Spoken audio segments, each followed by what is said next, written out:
เนาะตัวสูงเด้อพี่น้องเด้อเนาะเป็นตัวสูงด้านใน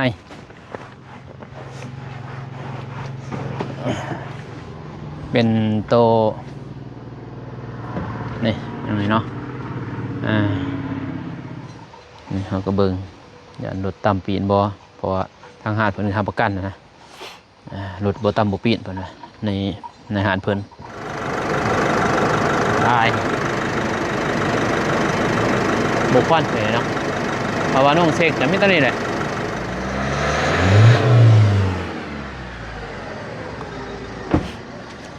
จะได้ควันบ่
ท่านเป็นปันไดพี่น้องเลย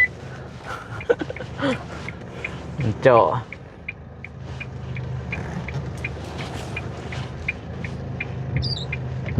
โอเคได้ยิบบ่ได้แล้ว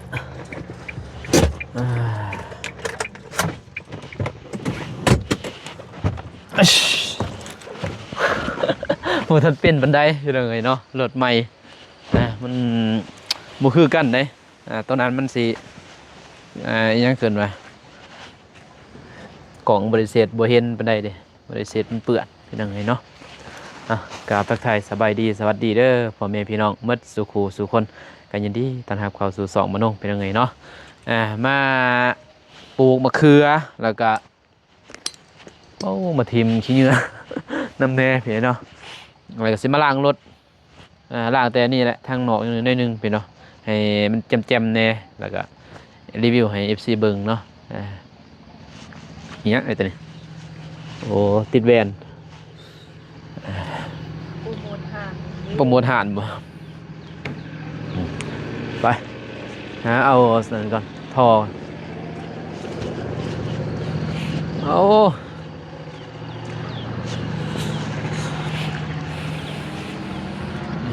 เหมือนยามแรงนะสิมาเรียนไว้ดีตัวนี้เรียนป่าไปแถวเนาะกองไว้ดีก็3 พุ่นเนาะถึงอยู่บ่ถอนะ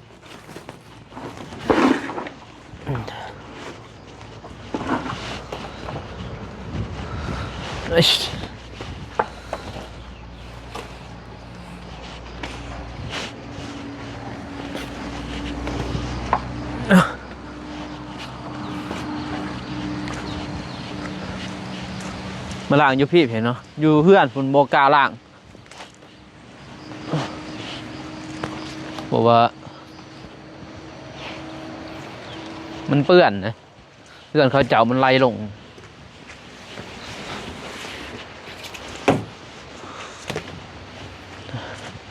โอ้หัก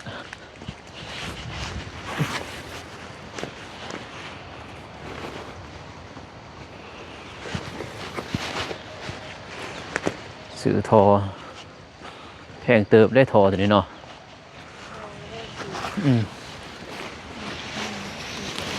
ความผลหดอันนั้นเนาะบนได้สิสุบมันนี่วะเป็นบ่พูดได้งามเนาะ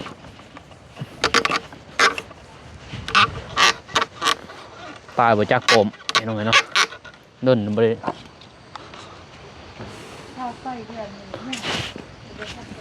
ยัง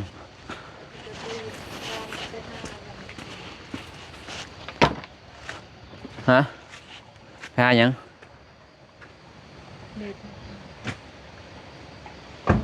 ตอนได้สื่อไปฮะปะอย่ามาหวานอยู่สบายดีปะลุงอ่ะสบายดีเด้อปู่ย่าตายายพ่อแม่พี่น้องเมื่อสู่ทุกคนพังลาวพังไทยตามเพจตะข้อสวัสดีสบายดีเด้อสู่สองพอร้านตักที่กับพี่เด้อใหญ่หมูอยู่เต็มเลยดวงตาโอ้มันเลยมาใหญ่หมูเต็มเลยเป็นยังไงมาโดนเลยนี่ตัวได้สายไฟเนี่ยตัวนี้ยาวเลยปะนี่ปะเบิ้งอยู่เบิ้งอยู่เนาะฮะ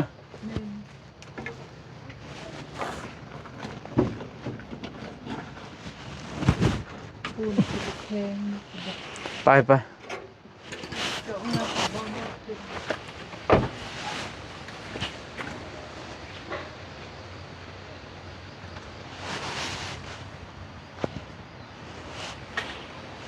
ผมตายประจักษ์กบใหม่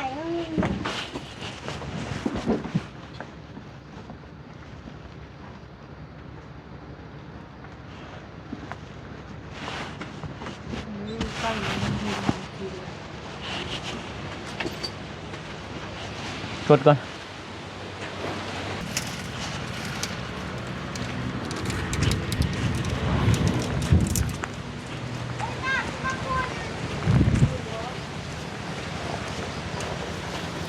nhầm vâng nhầm lộ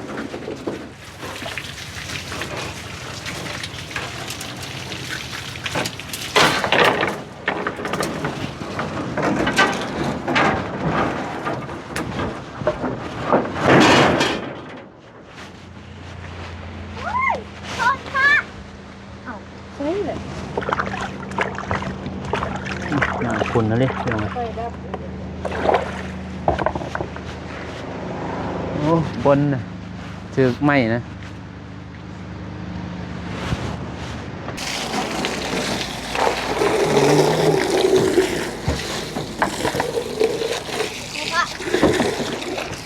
เจ้าหน่อยไหมเออ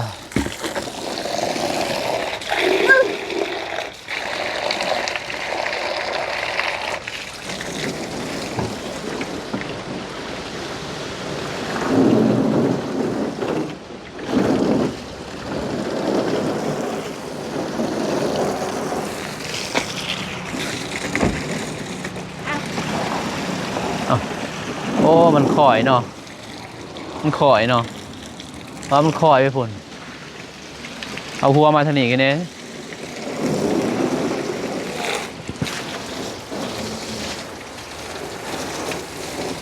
เป็นมือนี้เป็นเรียกล้างรถก้อนเฉยเนาะใช่ได้บอสหน่อยใส่รถชอบอันไหนบอส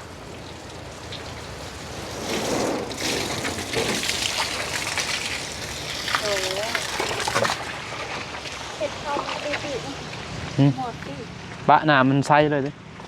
ปะเลยปะมันใส่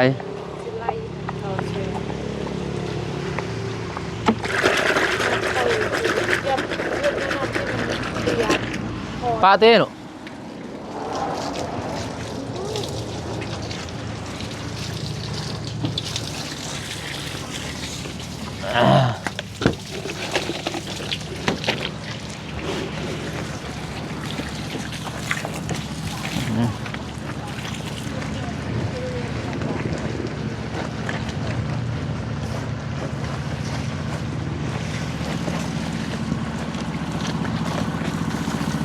เด้อพี่น้องเด้อล้างรถ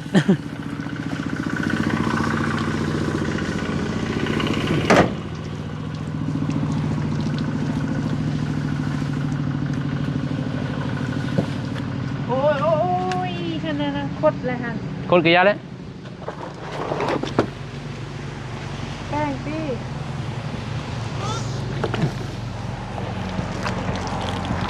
นั่นไงกด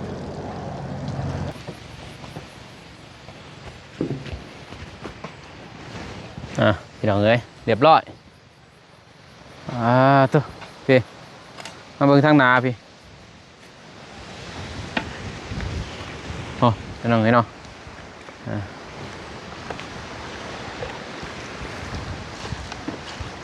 จะได้พี่น้องเอ้ยเนาะตัวสูงเด้อพี่น้องเด้อเนาะเป็นตัวสูงคืนนี้ซื้อเลขก็บ่ออกซ้ำออกศูนย์ไปเลยเนาะซื้อเลขรถคืนนี่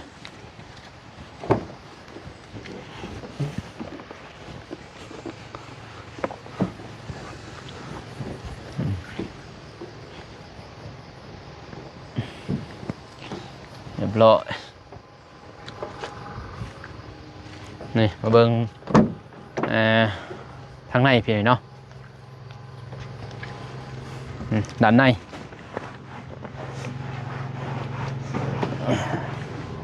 เป็นโตนี่ยังไงเนาะ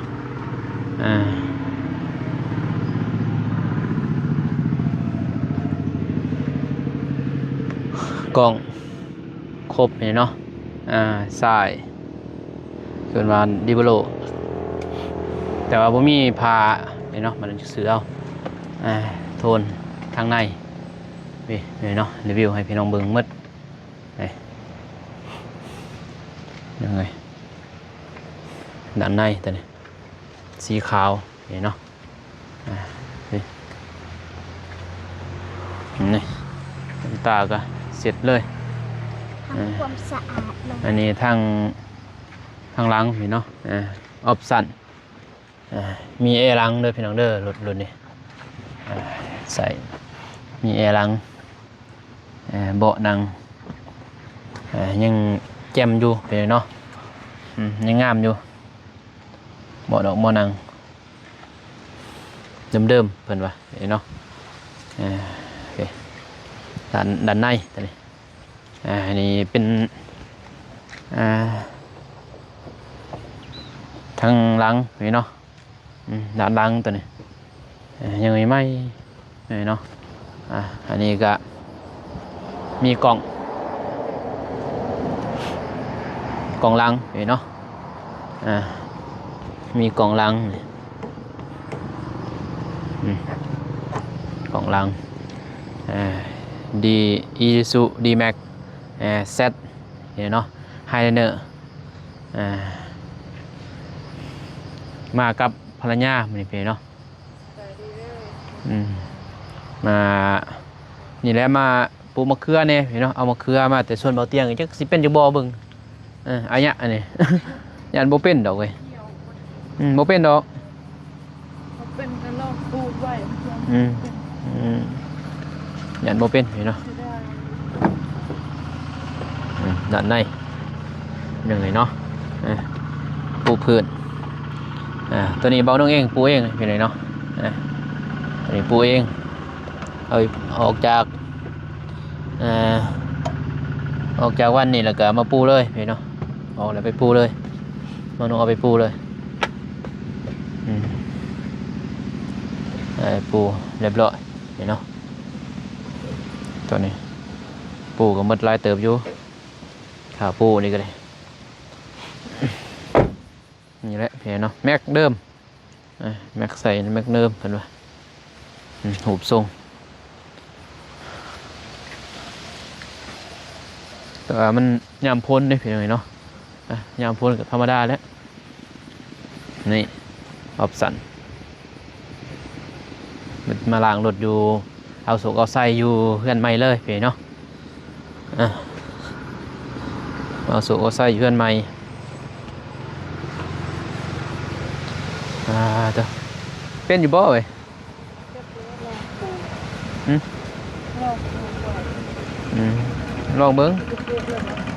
นะ ปลูกแล้ว ปลูกใส่ด้วยทำกระถางเลย ปลูกไปเลยมันนาทีใต้ดิหญ้าเฮาสีดหญ้ามันก็ตายอยู่แล้วปลูกไปแล้ว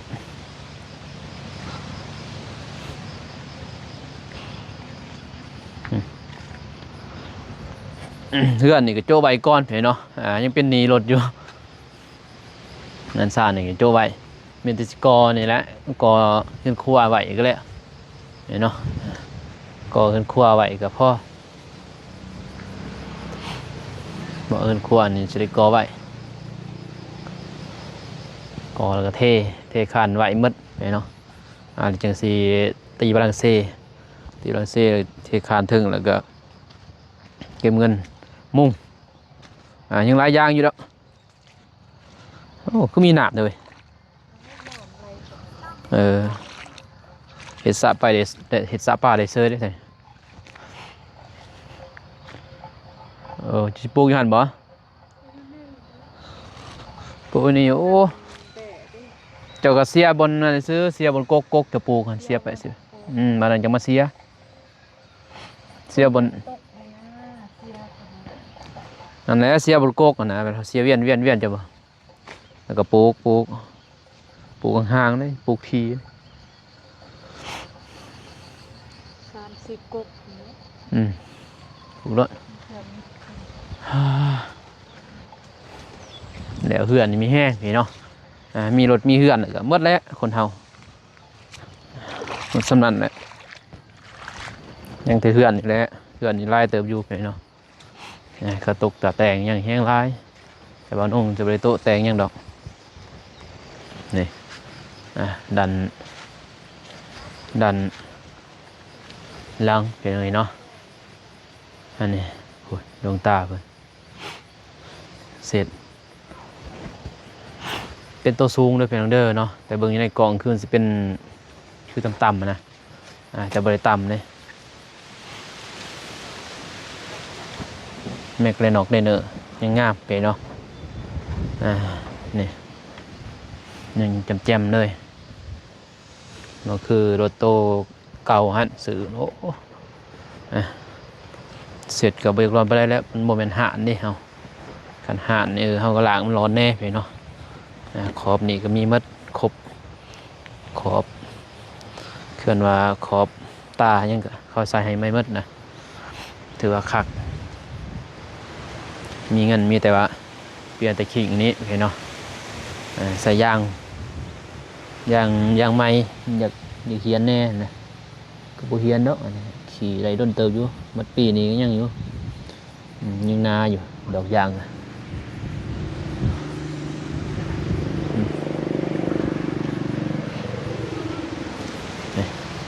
คนก็ตกเลยเนาะพายุมาเลยอยู่ลมวุยเลยอยู่พายุก็มาเลยอยู่คนก็ตกหยาดแต่ไฟฟ้าตัวนี้แหละเขาโปตัดไปเนาะหยาดอยู่มองนุ่งไปเลยเวลาเขาตัดถิ่มก่อนแค่นี้หยาดจุกับสายไฟนะ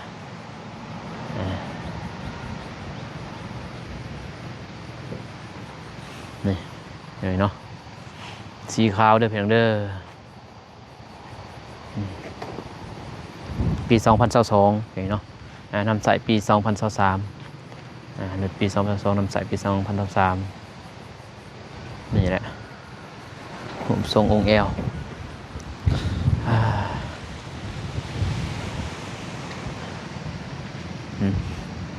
อยู่เพื่อนใหม่เห็นเนาะ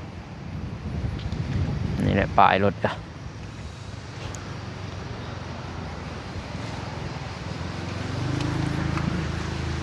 โอ้เสร็จหอมแท้เว้ยเฮ็ดทำความสะอาดหอมแท้หอม เพิ่นสีดนั่นนี่ได้พี่น้อง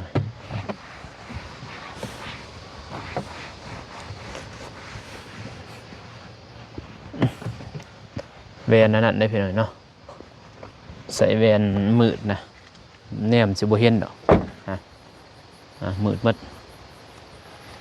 แม่นกะกันยังคือว่ากันแสง UV บ่กันคมหอน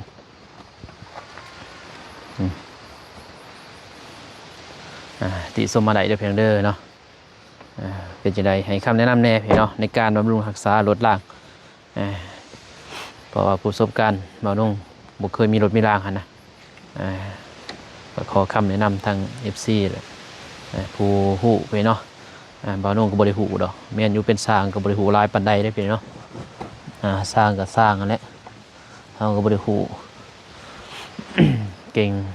มาทุกด้านพี่เนาะสร้างนักปราชญ์ก็ยังมีการผิดพลาดเลยเนาะนี่แหละรถล่างรีวิวให้พ่อแม่พี่น้องเบิ่งแล้วเนาะคืนนี้กะผูกคอต่อแขนรถล่างคืน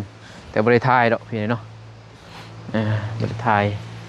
แต่รถนี้กะบริทีมงานมาร่วมงานนำดอกพี่เนาะเพราะว่าเขาไปเทิร์นเอานะจะเป็นรถขับรถคูนอยู่แต่ว่าลูกชายเกินว่าลูกชายลาเบานุ่งแหละตอนนี้แต่ว่าบได้ทีมงานมาร่วมงานนำเนาะเพราะว่าเป็นปอเขาซื้อดิเอาเหลือเอาวันกับรถตัวนั้นแหละรถตัวเก่าแหละแต่ว่าตัวนี้เกินว่ารถงามนะ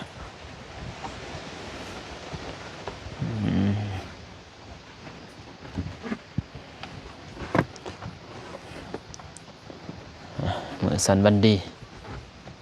สีบันงามเนาะบทสอพอสอแม่เด้อลูกเด้อจะหักบ่อรถจัดตัวนี้ไหมหักบ่อรถนี่หักแห้วโอ้มาเสร็จมาทูขักนี้เริ่มจะเก่าทำมันโมเพกจะหักมั่งโอ้ตัวเก่าก็งามบ่ตัวเก่าก็งามเพิ่นว่าเห็นเนาะแต่ว่ามันโซนะเราก็เลยเปลี่ยนเอาตัวไม้โซคือโซนั่นแหละเห็นเนาะโซจากโซย่างนี่แหละผมมาหลอกมาไล่ไปเนาะมาไล่ก็อยากเก่าๆแน่เขาใส่ปกติเลยเกินว่ามันหลายปีเนาะแต่ปี2022มันก็หลายเอานี่2026 4 ปีนะโมเนาะเขาทำใส่4 ปีเด้มันก็ซ้ำนี่แหละเป็นธรรมดาของรถไปหน่อยเนาะเดี๋ยวเด้อพี่น้องเด้อรีวิวให้เบิ่งรถล่างเป็นตัวสูงโมเมนต์ ZP พี่เนาะตัว ZP ซื้อไฮเนอร์พี่เนาะโมเมนต์กระแจปุ่มสตาร์ทโมเมนต์เด้อพี่น้องเด้อเนาะตอนนั้นบ่ได้เอาสับเลยมาเห็นตัวหนึ่งราคามันพอพังแน่พี่เนาะตัวนั้นโอ้สูงกว่าอีกนิดนึงพี่เนาะตัว ZP ว่านงกับบกกาเอาอีกมันเกินเนาะมันถืออยู่200ตัวนะล้านกว่าบาทตัวท็อปเน่ได้ตัวนั้นมันเป็นโพวินพี่เนาะตัวนั้นตัวนี้มันเป็นโพวินตัวธรรมดาแบบรถเบาลี่แหละแต่ว่าเบาลี่เป็นปี2024พี่เนาะว่านงก็เป็นปี2022นะเดือนกัน2 ปีพี่เนาะกับเบาลี่เพิ่น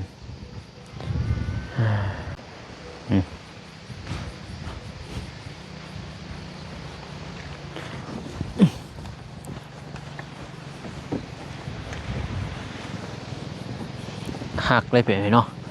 ราคามันแพงนะเราต้องดูแลเนี่ยโอ้แพงอะไรแพงเนาะ3 เฮาสิได้มานี่โอ้มันเป็นเรื่องง่ายเราต้องเลยว่า ใส่รถตัวนี้แบบประหยัดแน่แล้วบัดโอกาสพี่เนาะบ่มีเงินเลยมันแพงเกินอะไรยังโอ้หนักพี่เนาะอะไรก็แพงนะ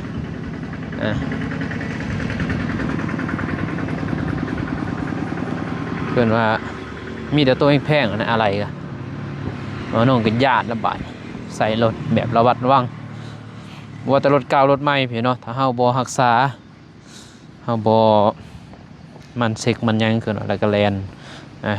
แบบบ่ซนนะ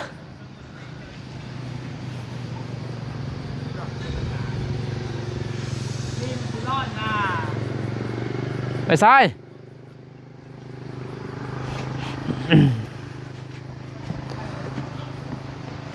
เนาะเพื่อนพี่เนาะ หยอกยันซีรอดเฮาสิได้เด้พี่เนาะเฮาซื้อมามันแพงอ่ะนะตอนไปสวรรค์รถตอนนั้นก็ว่าแพงก็ว่าฮักบ่ก็ฮักพี่เนาะแต่ว่าเฮาบ่ฮู้เส้นทางซื้อทางคือฮู้นี่แหละก็คอยขี่คอยเป็นคอยไปเนาะ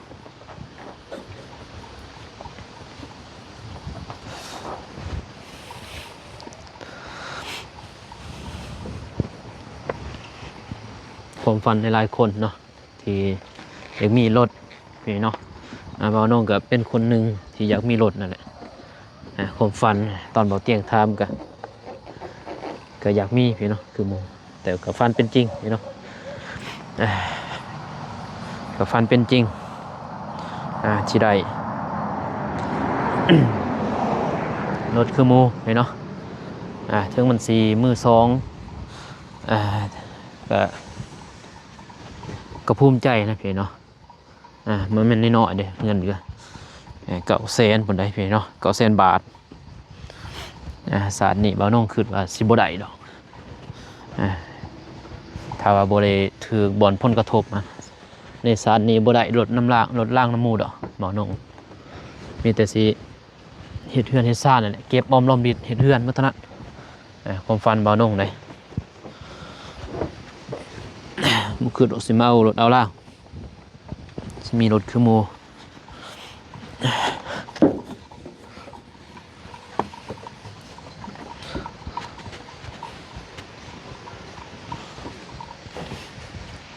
สิเบิ่งให้ FC เบิ่งจักอีกพี่เนาะบ่ทันเบิ่งจัก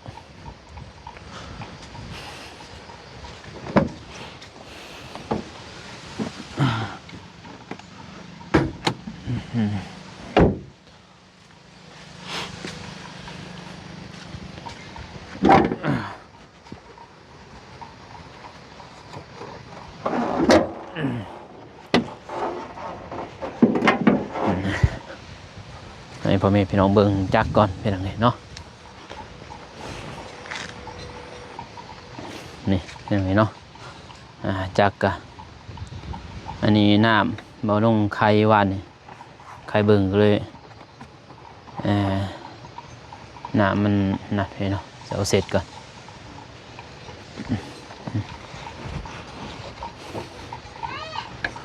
นี่แหละ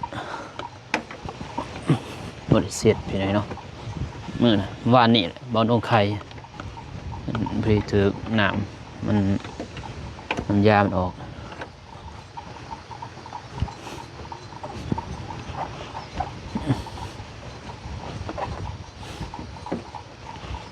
นี่แหละจักไปหน่อยเนาะ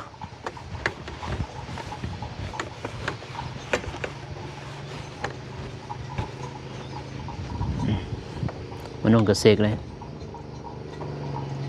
อย่ามันดังนะแบบFCว่า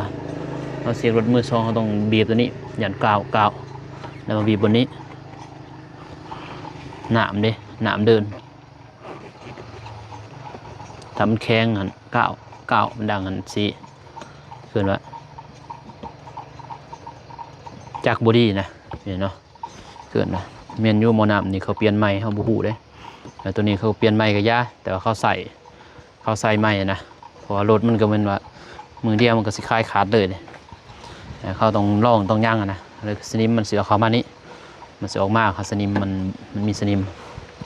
เขาก็ลองซิกอยู่นี้ ดังกล่าวคือว่าอาการรถมันบ่ดีตาม FC เพิ่นว่าก็หลายคนเนาะ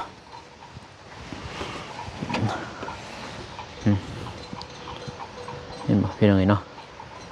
นี่เฮาก็เบิ่งอย่ารถต่ำปีนบ่เพราะว่าทางหาดเพิ่นทำประกันนะรถบ่ต่ำบ่ปีนเพิ่นว่าในหาดเพิ่นทำประกันเพิ่นว่าเนาะ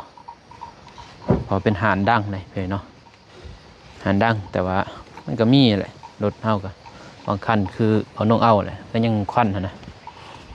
เฮาก็บ่ติการขาคายเพิ่นดอกแต่ที่แท้เฮาก็ต้องเช็คเอาเองแน่เพิ่นเนาะมีแต่เช็คเอาในนี่แหละเพิ่นเนาะอยู่นี่แหละเช็คเอาสิหารสีดบ่หารน้องบ่หารสีดดอกล้างอีหยังนะโดนๆเทื่อนึงเขาบอกให้ล้างแต่ว่ามันก็บ่จำเป็นไปเลยเนาะหน้าคือมันบ่เปื้อนเนาะอยู่ใน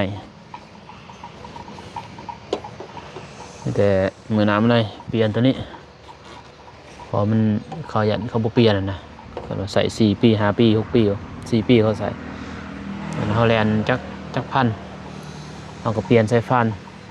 มันเนาะยันใส่ฟันขาดต้องเปลี่ยนหมดนะนี่แหละนาเนาะทางในของจักรเห็นป่ะตัวนี้ของเครื่องตัวรถเก่านี่ควันอยู่นี่เนาะตัวรถออกมาทางนี้สัตว์ผงตัวนี้ผงเลยออกมาทางหนูว่าจะแม่ยังโอเคเลยเนาะเรียบร้อยจับไปพอแล้วจับเนี่ยพอเสียลงเลยเสียลงก่อนเป็นยังไงเนาะ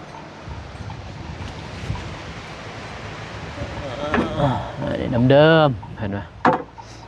อันนี้ก็เดิมเห็นเนาะไม่ฝาห้องนะ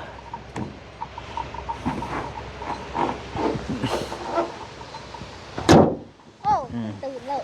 นะยังตื่นแล้วตื่น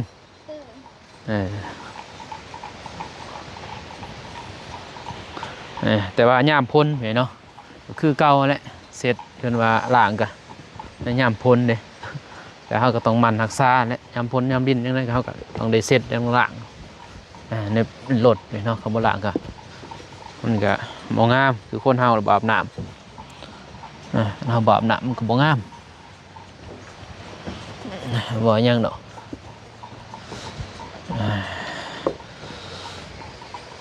สมใจแล้วบัดนี้เป็นหน่อยเนาะในการที่บ่าวน้องอยากได้รถตัวสูงแล้วก็สีขาวบ่าวน้องใจบ่าวน้องมักนะตัวสูงสีขาวเป็นหน่อยเนาะถือว่าสมใจบ่าวน้องแล้วบัดนี้มีแต่รักษาหาเงินแล้วบัดนี้เนาะติดนี้99 ล้านเนาะแม่น964,000เนาะ64,000 กีบได้หล่นเดี๋ยวกลมราคาสำนักแหละพี่เนาะถ้าเป็นเงินบาทก็ประมาณอยู่930,000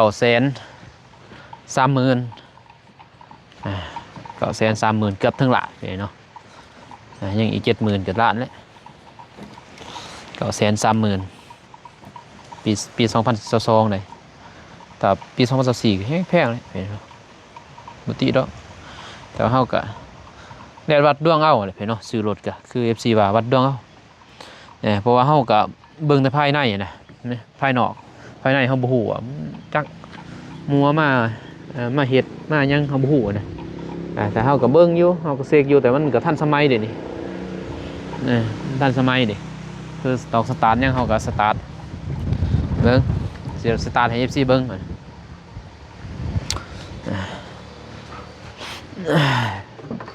แต่เสียงพังเสียงเนาะ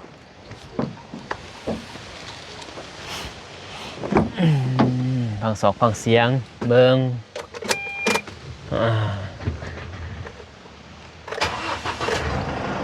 ไปเบิ่งทางเสียงเบิ่งอยู่นอกพี่เนาะเบิ่งอยู่จากก่อน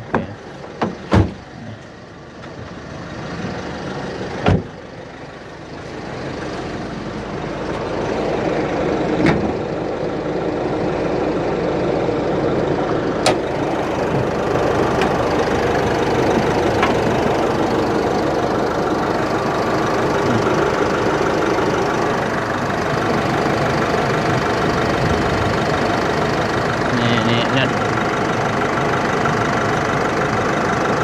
ตายบุกควันเลยเนาะเพราะว่าน้องเซกจะไม่ต้นนี่แหละเนี่ยเซกนี่แล้วก็เซกผ้าขอบมันโบควันหรือถือว่าหรือถือว่าดีนะมันน้องกับเซกได้ซ้ำนี่เนาะอ๋อกับหูซ้ำนี่กายนั้นเขาจะหมางออกหมางย่างเขาบูดหรอก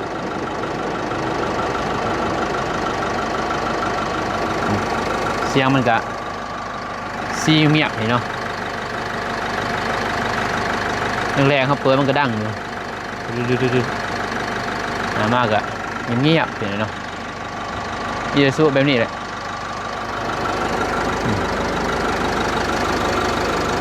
ยีสู้นี่เนาะ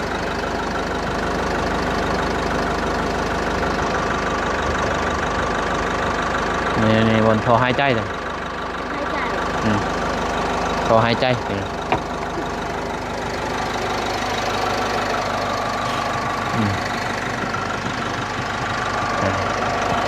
เสียงกะประมาณนี้ฟังเบิ้งเห็นเนาะว่าเป็นจะได้เสียงดีบอกะลองฟังเบิ้งในคลิปนี่เนาะอะไรก็ตีส้มมาได้พี่เนาะว่ารถมันเป็นจะได้แต่ว่าน้องก็สิเปลี่ยนมันเครื่องใหม่อยู่จะหน่อยเนาะพอเขาเปลี่ยนให้แล้วก็สื่อกันเขาก็ใส่มันเครื่องดีอยู่นะ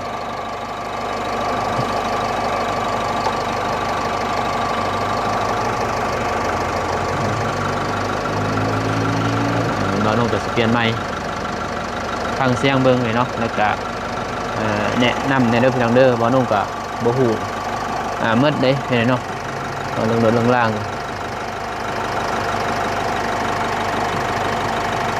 คักคือบกคักบอนุ่งก็ยังโบหูเนาะจะหูแต่ว่ามันบควันนะแต่ก็บควันอีกทางนั้นเนาะอันนี้ก็บควันมันมีจักดีเลยนะเนาะอ้ายบอกจักดีเลยนะบอนุ่งขี่มาเลยใกล้เติมไหมแต่ก็ยังบอกออกนะ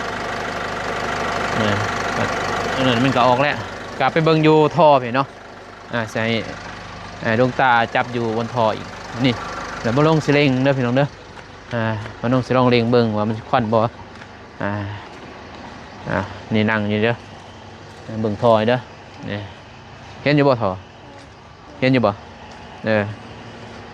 เบิ่งเด้อพี่น้องเนาะลองเร่งเบิ่ง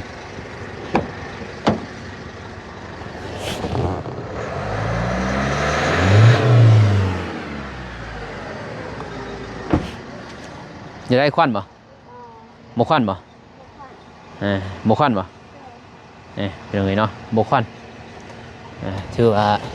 หมอนงเสกนี่แหละเสกรถกะเบิ่งควันแน่พี่เนาะแล้วก็เบิ่งบนนั่นแน่นะเบิ่งลายบอลอยู่เนาะถืออันบ่ควันก็ถือว่าบ่นุ่งก็ถือว่ามันคักแล้วเนาะสำหรับรถใหญ่ได้อ้ายบอกควันบ่ควันก็ถือว่าจับได้ดีติลูกกล่องมันวินหัวเลย FC เพิ่นวินหัวเป็นตรงนี้เนาะ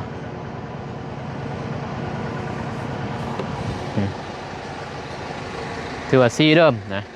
ซีเดิมเนาะเป็นว่าซีเดิมบ่ได้เฮ็ดเพิ่นว่าซีตามที่ว่าน้องเบิ่งก็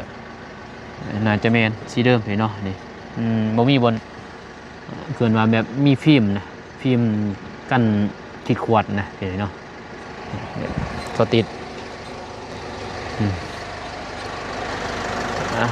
นี่บ่เรียบร้อยเห็นเนาะผ้ากระโปรงกันยังดีๆไม่ไหม้หมดนะน็อตเน็ตเขาที่บ้านนงเบิ่งกับน็อตนี่ก็บ่ได้มากแต่บ่ได้แกะได้ยังเลยเห็นหอยไปจงไปแจเขาแกะเนาะนานหม้อน้ำก็น่าหม้อน้ำเก่าเห็นเนาะโอเคเพียงเลยเนาะรีวิวให้พ่อแม่พี่น้องเบิ่งเด้อรถใหม่คอยขับให้คูนเพียเนาะรถเบานุ่งก็ถ้าว่าบ่มีปัญหายังเบานุ่งก็บ่อยากเปลี่ยนดอกเรื่องว่าเรื่องรถซื้อก็ซื้อมากก็อยากซื้อแบบซื้อมาแบบอีหยังเพิ่นว่าซื้อนึงทีเดียวนะพี่น้องเนาะกะติส้มมาได้เนาะติส้มมาได้เด้อพี่น้องเด้อมาเถอะลูกจะเห็นหน้ารถแน่แจ้งอยู่บ่นี่แหละพี่น้องเนาะติส้มมาได้เนาะรถล่างข้างล่างกะซื้อมาหมอดรถก่อนเองน้ำมันกะบ่มีเงินได้พี่น้องซื้อรถบ่มีน้ำมันบ่มีเงินได้นี่แหละพี่น้องเนาะโสม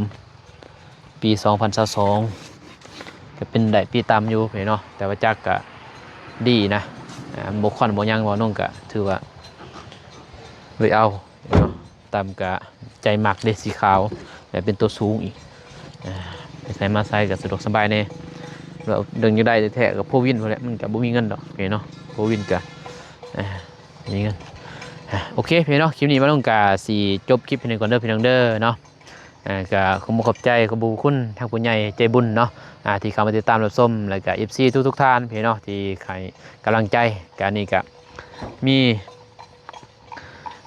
FC เพิ่นเนาะมีแม่เพิ่นซอยแน่พี่เนาะพอซอยตะมิดกับซอยคาให้แป้งรถอะไรตั้งอายเพิ่งยังกะให้ไปแป้งรถเพิ่นว่าเนาะแต่ว่าบ่นุ่งก็บ่ลมกับเพิ่นว่าเพิ่นว่าก็เอาไม้ซะเพิ่นว่าเป็นยังไงเนาะก็ขอบคุณในลายทางผู้ใหญ่ใจบุญทุกท่านเด้อที่ช่วยเหลือทางบ่นุ่งในครั้งนี้ก็ขอให้อยู่ดีมีแห้งความเจ็บอย่าได้ความไข้อย่ามีปรารถนาสิ่งใดขอให้ได้สิ่งนั้นดังสมปรารถนาเจ้าให้ทางน้องมาซ้ำนี้ก็ขอให้กลับขึ้นไปหาลอยเท่าพันเท่าเด้อเนาะขอให้ครอบครัวสุขภาพร่างกายแข็งแรงเดินทางไปไสมาไสก็ขอให้ตลอดปลอดภัยสาธุเป็นยังไงเนาะโอเคพี่น้องคลิปนี้ไม่ต้องการสีโจ๊กคลิปเป็นก่อนเด้อพี่น้องเด้อเนาะพบพอกันใหม่คลิปหน้าคลิปนี้ขอกล่าวคำว่าสบายดีพี่น้องเนาะไปบ๊ายบาย